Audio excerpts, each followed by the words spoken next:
Okay, looks like we're live. So welcome back, everyone. We're continuing with our joint meeting of the House Transportation and House Environment and Energy Committees. So I think this afternoon, we've had a really great setup from the state climatologist and then hearing from the folks at ANR about flood resiliency, the flooding from July and more recently in December. And we really kind of wanted to round out the conversation and hear from the Agency of Transportation. And I just wanted to say, we have Secretary Flynn here with us today and a number of your members of your team. And I just want to publicly thank you and your team. There were over something like 262 emergency projects that happened throughout communities in Vermont, and VTrans was everywhere. And I got those daily reports. And when we talk about the impact of climate change on our infrastructure, transportation infrastructure is so often impacted, our bridges, our roads.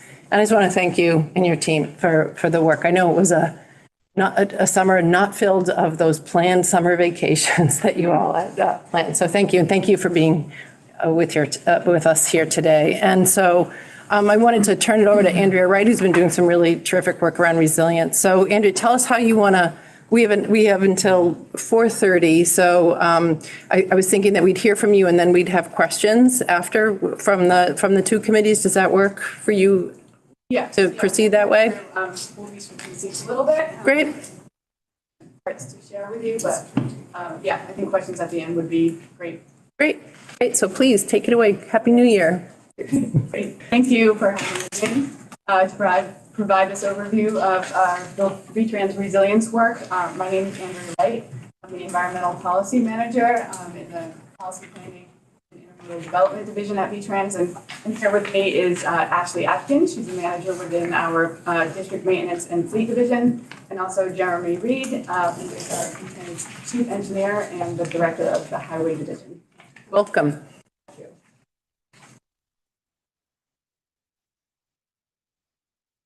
So I just wanted to kick things off here by setting a stage in a really broad sense. There's a lot going on at VTrans for resilience. Some of those things are institutionalized and some are definitely newer and evolving. All of these things are really evolving. We really strive to work in and keep ahead of the change that we're experiencing. Kind of lump our resilience efforts into different buckets, and these are the 4 buckets, main categories that we are looking at when we're talking about resilience efforts at VTrans.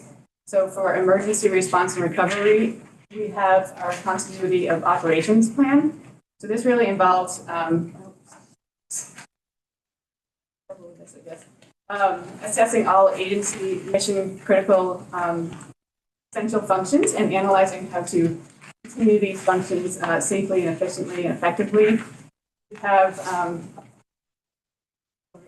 an incident management system that VTrans has adopted that uses the incident command system, which is an organizational structure that helps us to manage and direct agencies' response and recovery priorities. So how information flows, how resources are allocated during events, how tactical decisions are made during those events. We have a federal highway emergency response manual that really outlines actions and responsibilities for staff during an event, really from the very onset to the very end. We have emergency procurement contracting, and these procedures make it possible to quickly hire consultants and contractors if additional support is needed, which it almost always is, to get those response. We're not shutting the door. In planning and programming, resilience is addressed through our larger systems plans, like our long-range transportation plan. Our asset management plan is addressed in our freight plan and our transit plans, sort of all the way throughout, and certainly in our resilience improvement plan, which I'll talk about later. We also provide training. Rob mentioned training and education in partnership with ANR. We have developed tools. We've worked with ANR to develop that Rivers and Roads training program that Rob mentioned. We've developed a transportation resilience planning tool and a repeat damages tool that I'll get into a little bit more later. And then for programming, resilience has been incorporated into our project selection and prioritization systems. For design and engineering, we've worked with A&R to update our design standards in our hydraulics manual to accommodate that being forward. Again, Rob spoke to that, which helps us to make sure that these structures are designed to pass debris, which is often the cause of failure during events. So it makes our structures more resilient. It also brings our standards and our designs into alignment with A&R standards. To encourage flood resilient local roads, V-Trans developed town, highway, road, and bridge standards. Again, Rob mentioned these. We did that in partnership with A&R, and then towns can voluntarily adopt those. And that results in a lessened match for them, as well as for reimbursement for rebuilding to a higher standard, a more resilient, durable standard under the FEMA PA program.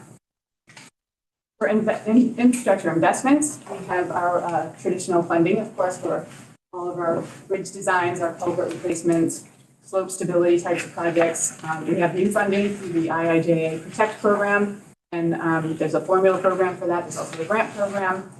We also look for opportunities to apply for FEMA resilience related grants, and we have several projects going on right now in a variety of those different programs. So again, this is really just a very broad overview of our resilience activities, and each of us will go into more detail about several aspects of our work as they relate to these categories. And so with that, I will hand it over to Ashley. She'll provide more detail on our response efforts, especially from this past year. And then Jeremy will discuss our design standards. And then I will wrap things up with some of our planning efforts related to the recent funding programs. Great. Thank you so much, Andrea.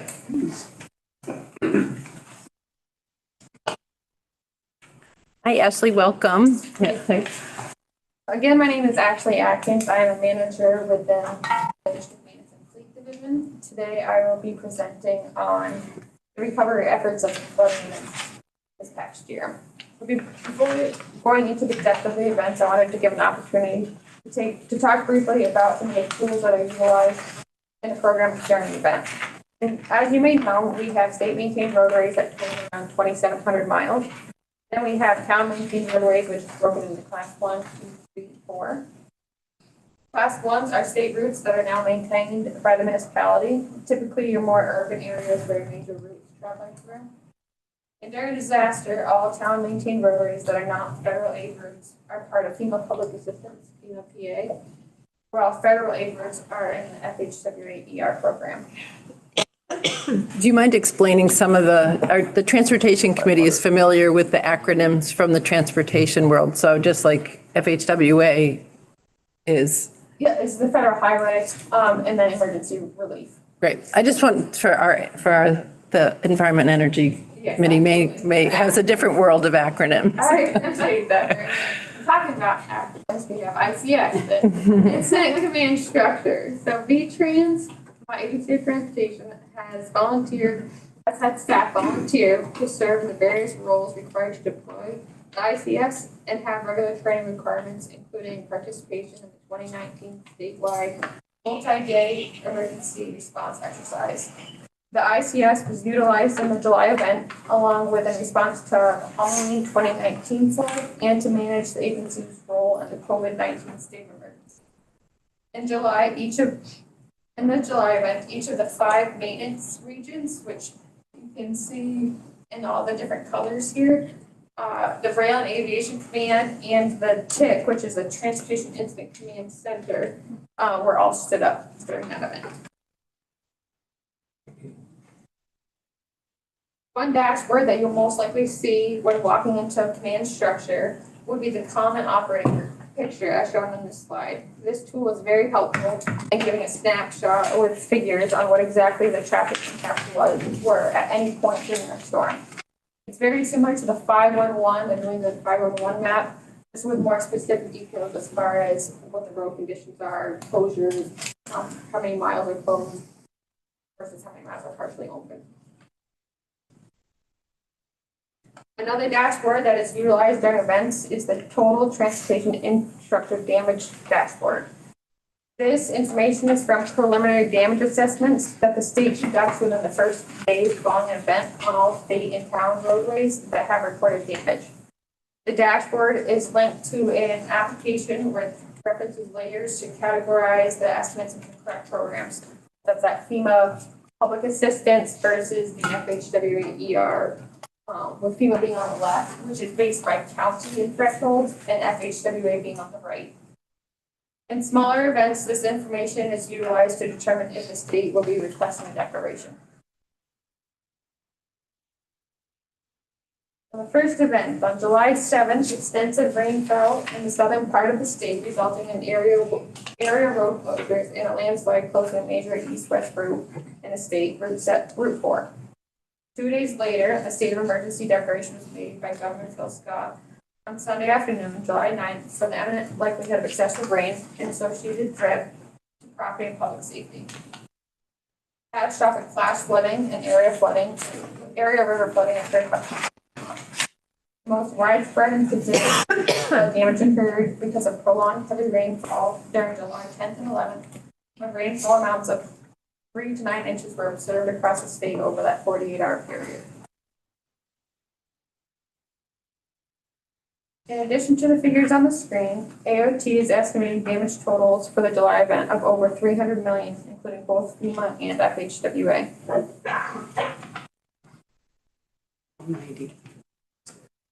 29 temporary bridge requests were sent in from the towns. 14 state-owned and 3 rental bridges have been deployed to date. 12 requests were withdrawn or put on hold, and the majority of the withdrawn requests were primarily towns deciding to move forward with the repairs. To break down the total estimate of $300 million, FHWA is estimating 374 projects of $157 million. This is 352 emergency repairs and 73 permanent repairs. Base FEMA damage estimates are estimating around $112 million. FEMA has requested that AOT utilizes an inflation factor on some of these categories, as that inflation factor the inflation factor that was utilized in the initial calculations was dated. And as our project worksheets are finalized, the FEMA damage estimates will be updated to include this inflation factor. FEMA's cost can be broken into 5 different project groups: town public assistance, debris removal, rail trail, and the US 302 complex building. We'll start off with the Memorial Valley Rail Trail. The Memorial Valley Rail Trail had a grand opening scheduled for July 15th. Unfortunately, we did not open it on July 15th. Significant damage occurred on the Memorial Valley Rail Trail, estimating at $16 million in repairs. The majority of the damages were concentrated in the Memorial and Caledonia counties, with the hardest hit towns being Hardwick and Wolcott. 138 individual sites were damaged and 93 miles were closed. 79.5 miles have been opened, with 14.7 miles soon to be opened very soon. For rail trail damages, rail damages are estimated at $70 million. Statewide, state-owned rail lines had damage at 237 sites. All railroads are open and operational at this time, with work on 105 of those sites completed, and additional permanent work on 55 sites are still ongoing. The damages spanned 123 miles of the 298 state-owned rail line. See pictures off. Yeah, we've seen some of these. Yeah, Yep. pretty dramatic. Yes. The US 302 complex building, 6 structures were impacted, with 1 being a total loss. 14 central garage vehicles were impacted, with 11 being damaged and 3 were a total loss. For some of our teams that needed to be relocated, the agency's facilities team has been displaced to Dill and Bear City Place. The training center and the Vermont Local Roads is displaced temporarily to Berry City Place, and district maintenance, the capital region, has relocated to the Dill complex building. Some pictures of the federal highway routes. For the damage that we had, this is in Cavendish, Vermont 106. Reading 106, where you can see the stream was intended to go to the bridge to the left, so decided to go a little bit more to the right. And also in 106, one of the many landslides that had occurred.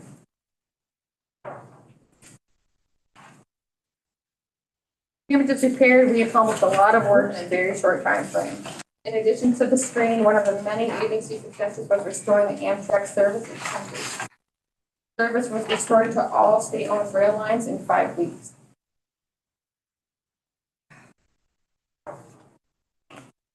To recap on the response timeline, in the initial recovery of the event, the state completes the initial damage inspection of all state and town roadways.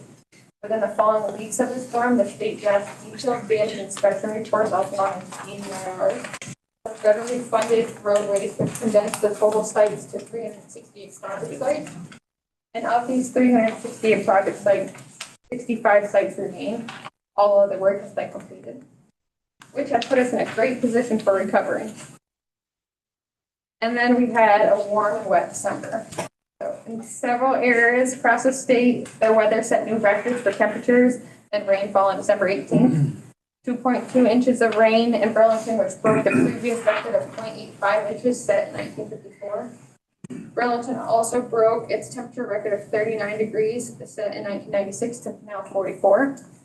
And Montpelier beat its 50-degree temperature set in 1949 to 59 degrees.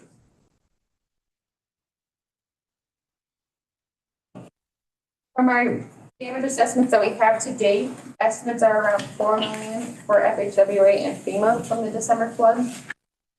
There was only 27 repeat damage sites from July to December.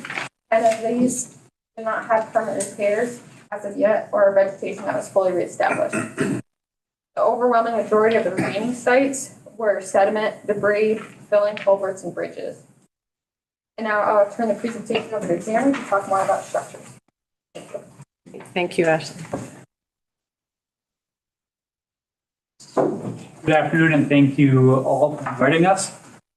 So I'm going to talk a little bit about the updates to our design standards. And obviously, we've talked about training and the roads to rivers and updating the hydraulics manual. And really, all of these efforts are resulting in three things. That is resiliency through upsizing our structures, whether it be structures or bridges or culverts. Resiliency through redundancy, and then resiliency through designing deep foundations as opposed to shallow foundations, so that if there is scour, the structure stands.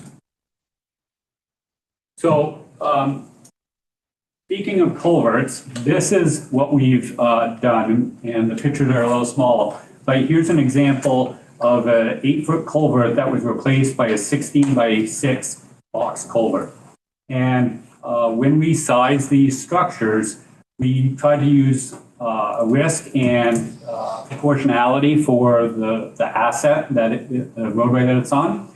So as an example, on the interstate, we make sure that the structure passes the 100-year flood event and that it passes the 200-year flood check. What that means is that there's no impediment to the passing of the water for the 100-year flood event, and that the 200-year flood check does not overtop the road. For state highways, we use 50 and 100 years, and then local roads are 25 years and 100 years. We also heard from some of the previous presenters about banked full width. So again, that's a minimum standard that we look at a minimum span of at least banked full width. Likewise, for bridges, we look at the bank full width, which is usually not an issue. But again, we look at the 100-year and 200-year flood events for interstate, 50-year flood events and 100-year flood check for state highways, and 25 and 100-year for town highways. We also look to make sure that there's no adverse flood impacts up or downstream. So meaning we don't want to cause a dam that then inundates an upstream structure. We also look for scour and lateral forces for the hydraulics and make sure that structure can withstand those forces for the prescribed flood event. So what does that look like? So this is a very high level slide that looks at how we populate our scour critical evaluations. And so we take information from 4 different sources, the bridge inspection data, agency and natural resource phase 1 and phase 2 geomorphic assessment data, the transportation research planning tool, and the USGS data. And we look at probability of event, consequence of event, the cost of upsizing or replacing those structures, and then the prioritization within the capital program for those structures. And so this is a dashboard that is the byproduct of all of those inputs. And it has every scour critical bridge in the state, both state and local system. And what essentially scour critical means is that it either has a shallow foundation, it doesn't have adequate stone fill around the foundation, or the foundation type is unknown.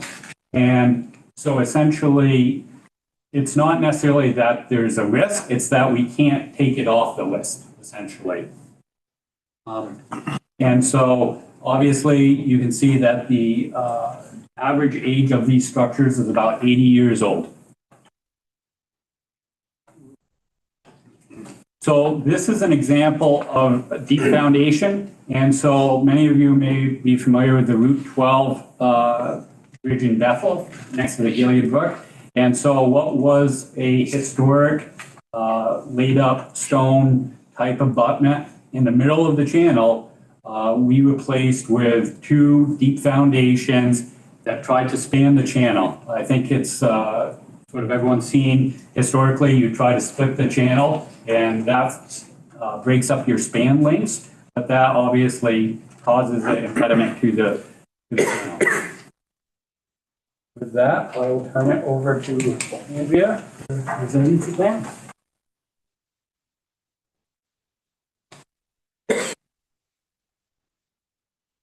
Thanks, Jeremy. Again, my name is Andrea Wright, and I'm the Environmental Policy Manager at V-Trans. I just wanted to describe a little bit of this new program that I'm leading. It's called the Environmental Policy Sustainability Program. We have been staffed just for about 6 months now. And this program really is involved in all topics policy related for environment and transportation. So water quality, soils contamination, road ecology. But right now, with funding from the IIJA through the National Electric Vehicle Infrastructure Program, the Carbon Reduction Program, and the Protect Resilience Program at the federal level, and then at the state level with the Climate Action Plan, Comprehensive Energy Plan, and the State Hazard Mitigation Plan, our work is primarily focused on climate mitigation and adaptation. And so in that capacity, I'll lead you through a few slides here on our recently developed Resilience Improvement Plan under the Protect program. So following Tropical Storm Irene, it certainly was recognized that there is a need to identify areas that are vulnerable. We have a couple of tools that we have developed over the past few years that help with our resilience planning. We have the Transportation Resilience Planning Tool. This is a web-based application that identifies bridges, culverts, and roadways that are vulnerable to damage from floods. It estimates a risk based on vulnerability and criticality of those roadway segments. And then it also identifies potential mitigation measures based on the factors that are driving the vulnerability. We could spend hours talking about the Transportation Resilience Planning Tool. We have also developed a reducing repeat damage tool. This grew out of a requirement from Federal Highway to track locations that have been damaged in multiple events. The tool includes individual damage records, so those PDIRs that Ashley mentioned that happen after a storm event at each location. So it highlights those repeat damage sites, and it's more of an interactive tool. It allows those that are familiar with a site with damage events, like our district staff who are there all the time and know what happens on these roadways surveys on all types of events. They know what damage has occurred, they know what fixes have been implemented, and they also have ideas for potential solutions. And it allows them to go in and interactively input comments into that tool.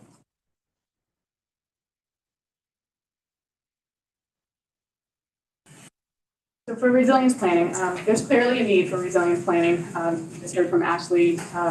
We are definitely experiencing increased frequency and intensity of events, and I feel like I've been talking about that for years, and I feel like it's getting more frequent and more intense. So we definitely need to be doing planning. We have, past year was a prime example. We had a lot of events, smaller events. Soils were saturated everywhere. And then we had a couple of days of really intense events, and people's lives are upended for long periods of time. This is occurring more and more, and we need to plan so that we can be more proactive. Of course, there's resilience planning happening on a number of fronts throughout the state. We've got the Climate Action Plan, the State Hazard Mitigation Plan, that have laid out pathways and strategies for adaptation. We have FEMA and Vermont Emergency Management Granting Programs. ANRs addressing resilience through their watershed planning processes and plans. Municipalities have local hazard mitigation planning. And again, we have the tools that the agency has been working on over the past few years. So then enters the IIJA and provides Vermont with $37 million to address resilience of the transportation system. And the related guidance provides for state agencies to develop a resilience plan. And that would guide and protect investments. So the plan is not mandatory, but if we complete the plan and it gets approved, then we receive an increased federal match for those resilience improvement projects that are identified in the plan. So with that incentive for us to have a decreased match and the opportunity to bring a lot of things that are happening throughout the state together, as well as what's happening in the agency, we decided to move forward with the plan development. And the first step in that process was defining our hazards and understanding the vulnerabilities and risks that we're looking at throughout our transportation system. And so we didn't want to do that in a silo, and so we invited stakeholders from our Federal Highway Administration, from the Agency of Natural Resources Climate Action Office, from Buildings and General Services, from the Agency of Commerce and Community Development, Vermont Department of Health, of course, Vermont Emergency Management, and also the state climatologists to help us identify what was the most critical hazard for us to be focusing on, and that is flooding for us now. I know the State Hazard Mitigation Plan is sort of expanding on their hazards. And we probably will be looking to do that with future iterations of our resilience plan. But right now, certainly our highest hazard and thing to be looking out for is flooding, both from inundation, but more so by the nature of the way our roads interact with the streams and the mountains around them from erosion. Our next step was then to define goals. And this slide has a lot in it, but I also think it's good to show how we went from goals to measures and then to metrics. So our goal really is system resilience. We want to see less damage in the future. We want to be able to respond and recover more quickly. We want to ensure least disruption to and continued movement of people and goods. We especially want to focus on vulnerable populations. And we want to ensure that we're coordinated with what's going on at other state and local resilience planning efforts. So from there, a core component of our RIP development was to develop a methodology to identify and really prioritize resilience opportunities that would align with these goals. So each goal has a measure, which is just a means of tracking progress. Those measures are then translated to metrics. So we created definitions of what counts as high, and then locations where those measures were high received a flag. And the plan uses a weighted methodology. It involves high-risk sites as identified in that transportation resilience planning tool, as well as documentation of our repeat damages. It looks at transit routes. It uses the Vermont Department of Health Social Vulnerability Index to identify where vulnerable populations are. It looks at commodity points of distribution to support the need for distribution of goods during events, but also to keep goods moving and keep the economy moving when we have events. And then it also, again, looks at coordination with other state planning efforts. And all of that is to come up with a prioritized list of locations where we can best invest these funds. And so through this methodology, there is the possibility of a location earning up to 8 flags. And this is an example of the methodology at work. So we have a goal. We want to have less damage in the future. And then that relates to the system measure. In this case, high-risk locations are known and have been made more resilient. That's what we're aiming for. And then we have the metric. Again, in this case, it's the repeat damage locations. So a location would receive 1 flag if the same asset had been damaged in 2 federally declared disasters, and 2 flags that had been damaged in 3 or more. And so that's sort of that weighting. This is just one example of one of the metrics. We had metrics for here are the repeat damages, and then again for high and very high transportation resilience planning tool scores, for transit routes that also had high TRPT scores, for social vulnerability areas that had high TRPT scores. They all received flags based on where they came out, prioritization and those metrics. And again, the prioritization could result in up to 8 flags. And so that methodology provides us with the ability to map our priorities. And we did this for structures and for roadway segments. We defined high-risk locations as road segments that were assigned 3 or more flags, and structures that were assigned 2 or more flags. So we have all of this data compiled now, and we are looking at locations with high number of flags. And then looking at that, initially our first step is to harmonize those locations with our locations of capital projects. So projects that are already planned for their asset condition, where can we put these funds towards helping to improve those sites. We're also looking at the locations that aren't necessarily asset driven and could be more of a standalone resilience-based project. So currently, we're working with our design groups, our project managers, to understand the program projects and look at those projects for the resilience components. And then we're looking also at those projects that don't have resilience components and seeing where we can incorporate them into those projects. One of the things that we need to do is determine eligible cost for those projects, because the funds only cover the incremental cost of a project that are related to resilience. And so there's some figuring out that we have to do some coordination with Federal Highway and what those eligible costs are per project. So really the takeaway here is that although it shows that we have a lot of locations to address, it also shows that really addressing a relatively small portion of the network will have a large impact.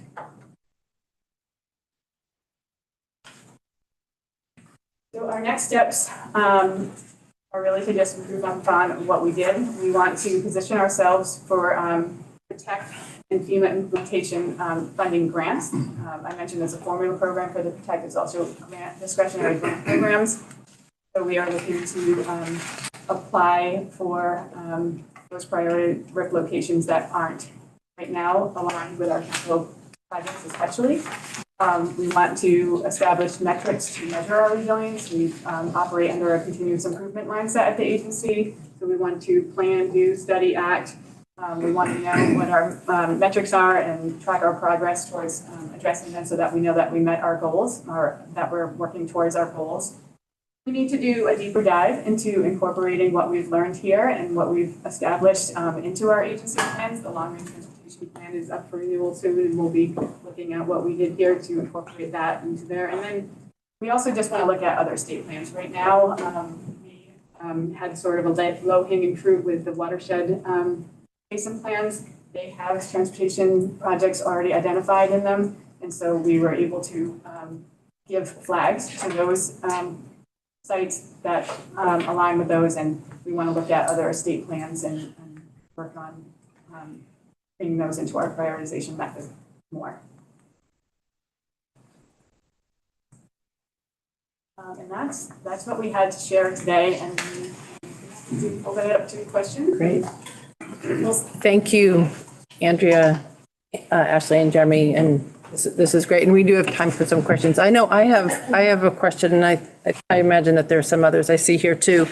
Earlier in the day, the state climatologist showed us a map that, I don't know if you were here for that, but she showed a map that showed an overlay from like the 1927 flood and then Irene, and it was done by it's courtesy of Jonathan Croft at VTrans. So, and it showed from 1927 to 2011 that they were the same roads by and large.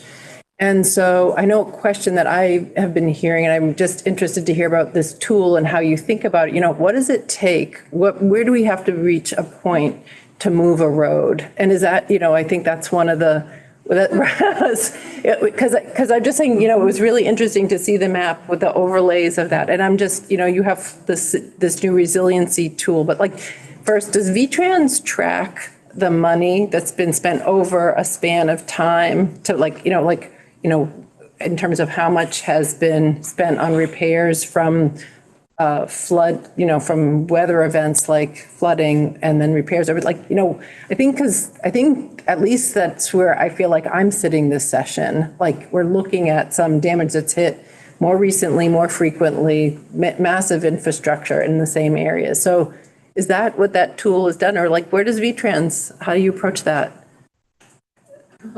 Moving roads, I'll leave that one to Secretary Flynn. Yeah, sorry. You know, I will say, obviously, we're talking to other state agencies across the country, and certainly we're hearing that states that are on the coast more are looking at just investment in moving roads. I don't know if, well, certainly that's a challenge anywhere. I'll let you take it from there. If I may. Thank you, Secretary Flynn. Sure. Secretary of the agency. It's a great question, and I can remember, you know, sitting in Dummerston during Tropical Storm Irene when I worked with folks down there. And the question came up in two places, frankly, Wilmington and Route 107. Miles of Route 107 between Bethel and the Gaysville Road Bridge were gone. And they were completely gone. And there was a fleeting conversation in the many, many meetings we had throughout those 4 months when I lived there, and about possibly moving 107 further up the hillside. But in the practical reality, it would take, and I don't throw this out to sound like a government person who just has reasons why something can't happen, but I've come to learn you have to at least identify the practical hurdles to deliver what might sound like a good idea. And we would have to acquire a lot of right-of-way.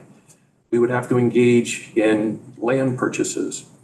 And to put that into perspective, I can tell you that if you travel Route 2 out by the Goodrich Sugar House, that project took 20 years in permitting and acquisition. If you look at downtown Waterbury, 1 mile, 1.3 miles, 25 years.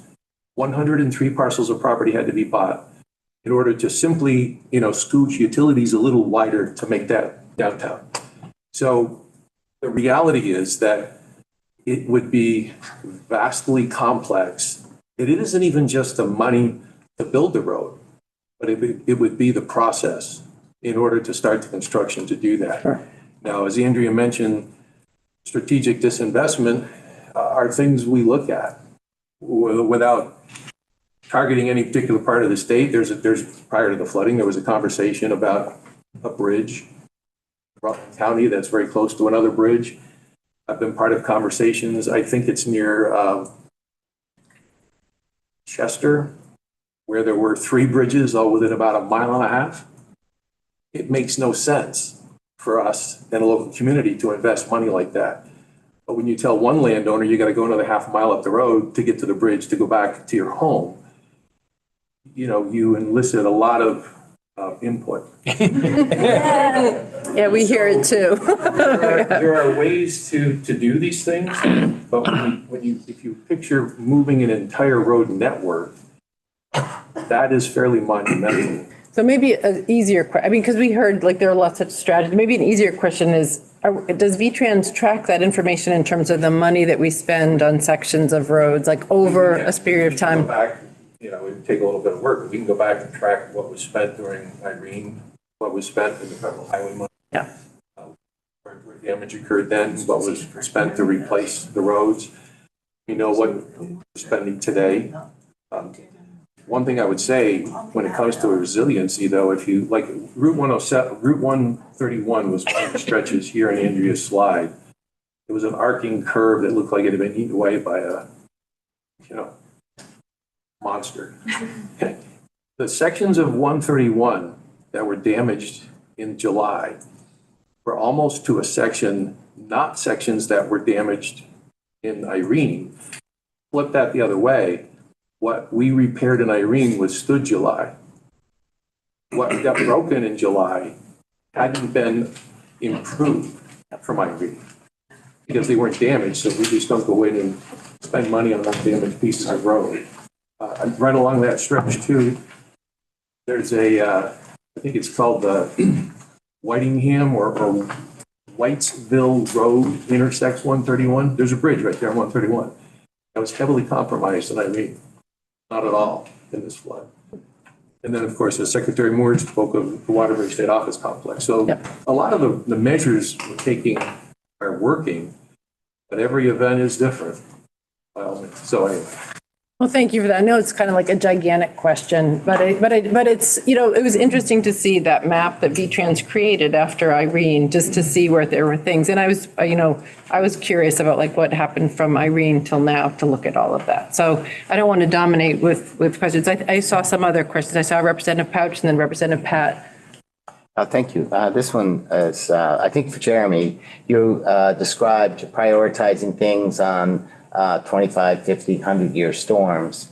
And I assume the storm volume is the same, but the probability being 25, 50, or 100 years, there's a discussion of them actually changing. And I wonder where you get that data and have they changed and how much have they changed?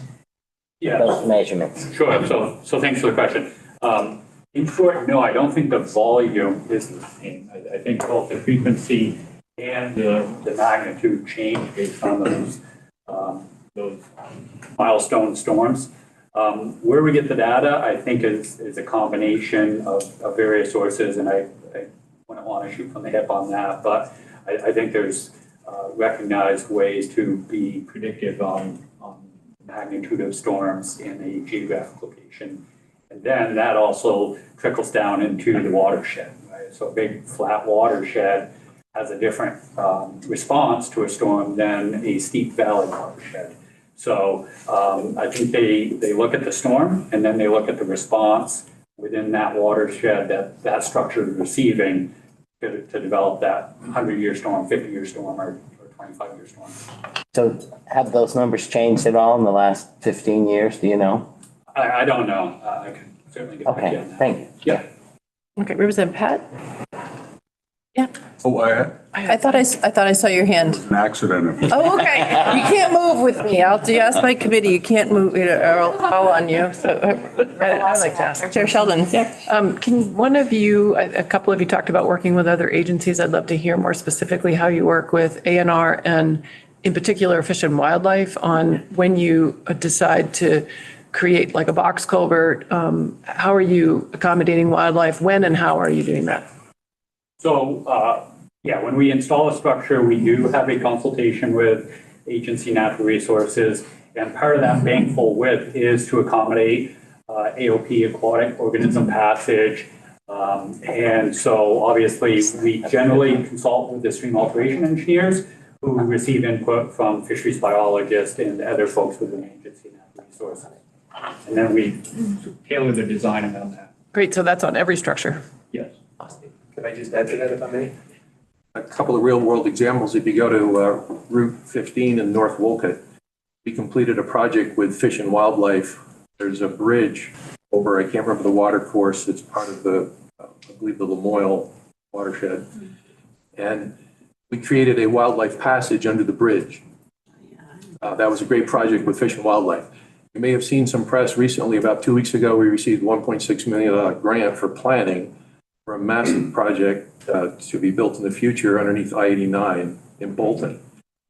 It'll be a massive opening under the interstate, under the median, intended to not impact surface transportation, but to allow major connectivity in a prime wildlife corridor.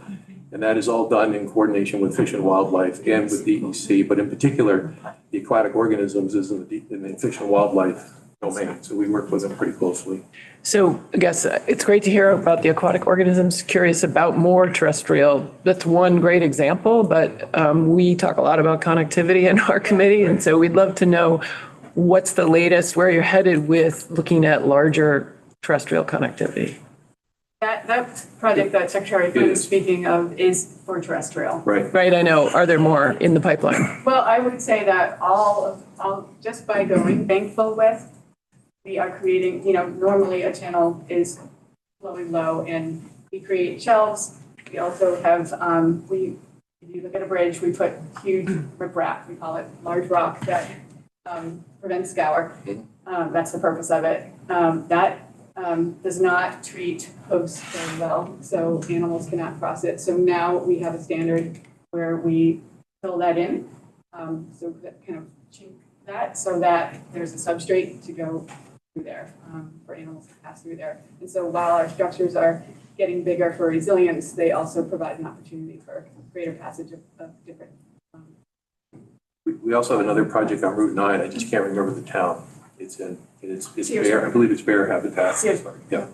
So we do. I mean, to answer your question, some culverts organically aren't of the size in the first place. We're in a position where Fish and Wildlife might tell us that larger animals are prevalent. So we look at the hydraulic analysis and not necessarily that other input, but we're in consultation. They tell us that that's a factor. We take a look at that for sure. It's part of our resource identification on all projects too. Our in-house wildlife biologists look at those. Every project that's going to be designed and look for opportunities. And we do a lot of work on modeling. We have done a lot of research to identify where those priority areas are. And so we have right at the beginning of the project, really early on, we're putting that into consideration of project design. We have a discretionary grant under the Protect discretionary grant program also for five crossings on Route 12 between Worcester and Elmore. That will, it's a resilience grant, so it's to make structures bigger for resilience, for water flow, but there is a protected species in that area as well, and so we are incorporating measures to help that species get from one side of the road to the other without having to go over it and deterring it from going over the road. Great, thank you. Just to Representative follow Baumgartz. up, or another way to ask the same question, when you say full river width, when you're building out, you place a culvert with something that's full river width, what does that mean? Does it mean that's to the water's edge? So that, or does it mean high water, or, and I'm thinking about the same thing that the chair was asking about, which is there, in these bridges under normal circumstances, are there room for animals to pass on one side or the other? Right. So full bank width is loosely defined as if you go upstream and downstream and you sort of paint the line figuratively of where the ordinary high water line is, that is the. That's high water line. Yeah, ordinary high water, and that's your full bank width. Channel forming flow at the 18-month Okay. approximately. Are you all set, Representative Baumgartz? Okay. Yep. I saw some other hands. Were there? Representative McCoy, I almost saw you move. So Representative, just kidding. Representative Dodge. I was just curious whether within the scope of this work of resiliency, whether things like bike ped are considered, whether any of those kinds of projects can qualify, not as something that, obviously it's looking at big picture of building ways that we reduce, so bigger climate goals. Right. Where do you draw the line for like a bridge that's going to withstand versus building infrastructure that's going to prevent or hopefully help prevent Yeah. more really, damage. Now we're talking about resilience or adaptation without talking about the need for mitigation, because you can't do one without the other. So they definitely go hand in hand, and certainly are, like, as is part of our mitigation strategies. Any active transportation, our transit routes, trying to expand our transit. All of that is on our mitigation side, but if we mitigate, we hopefully will be doing our part to combat the need for more adaptation. And then just as a new facility going in, you would be looking at resilience for that as well. Great. So I have a follow-up question. This tool that you've developed, how are you seeing, I guess where I'm coming from is like, how do we help our towns? Like, and how do we get these tools and resources into our towns? Like, some of our larger towns have larger staff that are focused on these issues, and some of our smaller towns don't so much. So how do you envision, whether these tools will be rolled out in the places where we know there needs to be some planning, resiliency planning? Yep, we just finished the transportation resilience planning tool towards the end of last state fiscal year to make it statewide. And then right after we finished that, we got money from Federal Highway to do a training program. And so we just completed in October. I'm looking over there because Otis Elms Monroe, one of our new staff, is focusing on resilience. We've been leading that transportation resilience planning tool training.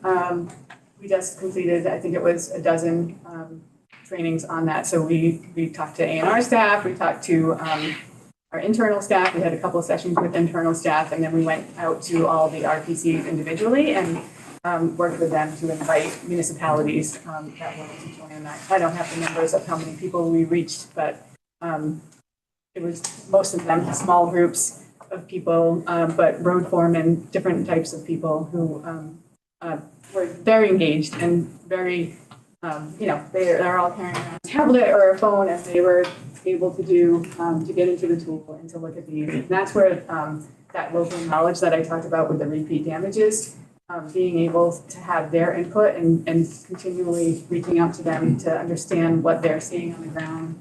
And we can model a bunch of different things. We definitely learned a lot from them. We went out and did these trainings to understand that what we're modeling isn't always accurate, and that we need to improve our tools continuously to learn more about what has been done and how we can make those more accurate. But yeah, we went out and trained all the RPCs. We just finished that up. And then, of course, it comes to having funding to be available to do the projects, which is an important piece, a hugely important piece of the puzzle. But at least it's in their hands now, and so when they know that they have to replace, or if they know if they're doing something to a roadway, it ties into the work that they're doing under the MRGP to those technologically connected standards, and they have some tools at their hands that can even provide some possible solutions through the transportation resilience planning tool. It does have that mitigation portion of it to say, if you're doing a project in this area, this is something that you could do. Any last questions? Representative Campbell? Yes, thank you. I'm wondering about town roads and how much help we're providing towns in terms of design and also the financing for making gravel roads more able to withstand rains. So ditching and crowning, basically. Yeah, I mean, so we do have those updated standards that agency have resources and we worked with, and that was distributed to the town.